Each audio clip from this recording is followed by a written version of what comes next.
So now both pins are in each side. We now need to put our PTO shaft onto our PTO drive, which is at the back of the tractor. So we've got a chain here we're going to undo in a minute. The actual locking mechanism on your PTO, okay, it's got teeth inside which line up to the teeth on the back of the tractor.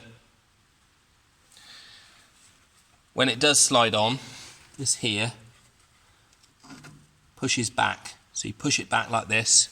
When you push it in on top of your cogs there, okay, you push it right in and then it locks over the locking bit there. You pull it back and it clicks in place. So I'll have a go at doing that now.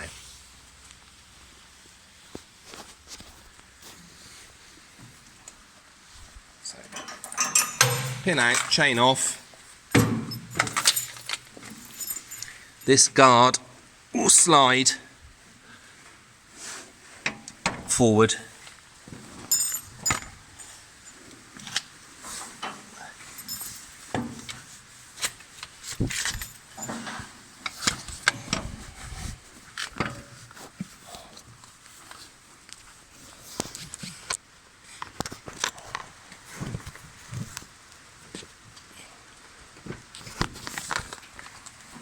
So that's now slid on just to there.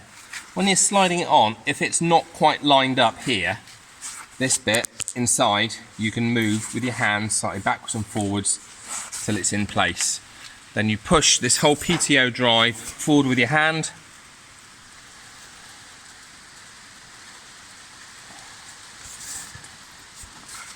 Putting this safety gauge back.